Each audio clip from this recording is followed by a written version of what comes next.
Bonjour tout le monde et bienvenue sur ma chaîne YouTube AV6 Admin. Dans cette vidéo, je vais vous montrer comment faire pour activer l'accès SSH et le shell dans VMware OSX.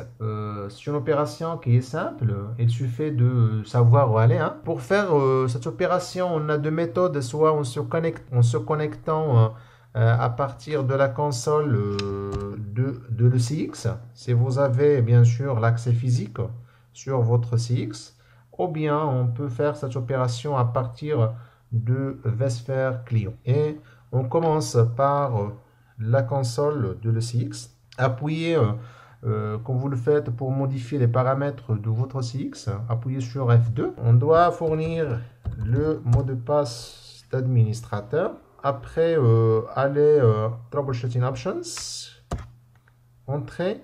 Donc vous voyez par défaut, ils sont désactivés. Pour vérifier ça, vous pouvez voir à droite, OCX Shell is disabled. Pour l'activer, appuyez sur Entrée. C'est la même chose pour l'SSH. Et voilà. Donc, les deux maintenant sont désactivés. On échappe pour sortir. Maintenant, on va vérifier ça en essayant de se connecter au Shell OCX localement. Pour cela, appuyez sur la combinaison des touches Alt F2. Voilà.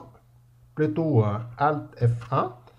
Donc le login, vous voyez, root, le mot de passe. Et voilà, je suis connecté au shell localement à partir de la console de notre OCX. Bien sûr, vous pouvez lancer du commande du test comme ça. Par exemple, si je veux renvoyer la version de l'ECX ou bien la version de l'ECX installée. OCX CLE en système. Version get. Alors vous voyez, c'est un OCX 5.5. Pour revenir à votre console, c'est Alt F2 et voilà. Voilà, donc ça c'est la première méthode. Pour la deuxième méthode, on doit se connecter à partir de VMware vSphere client. Donc l'adresse IP de notre OCX, le login, le mot de passe. Là, on attend qu'il se connecte. Très bien, très bien. Voilà. Donc, après, aller à configuration, plutôt profil de sécurité. Ici, vous avez un service. Cliquez sur propriété. Qui sont ou bien l'état des services qui sont démarrés ou bien arrêtés sur le CX. Et vous voyez, parce que déjà, on a activé un SSH. Donc, pour modifier les paramètres, il suffit d'aller à Options en bas.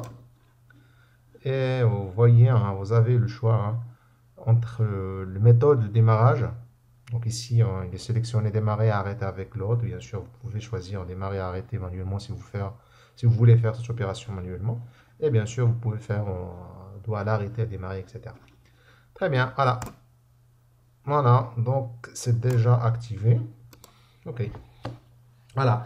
Donc, on doit maintenant tester notre configuration en se connectant avec un client SSH à notre CX. Vous voyez déjà, il est enregistré ici. On appuie, donc on doit fournir le mot de passe, on attend qu'il se connecte sur via SSH. Oh là là, il prend du temps. Normalement, cette opération doit être rapide. Voilà. Donc, root, plutôt c'est le mot de passe. Très bien. Ici, c'est le setup, j'ai pas besoin de ça. Et voilà, donc je suis connecté. Et bien sûr, comme on a fait localement, on peut faire une petite commande pour tester ça. Si je veux par exemple la liste de VM installer sur JetCX, OCX, c'est lire.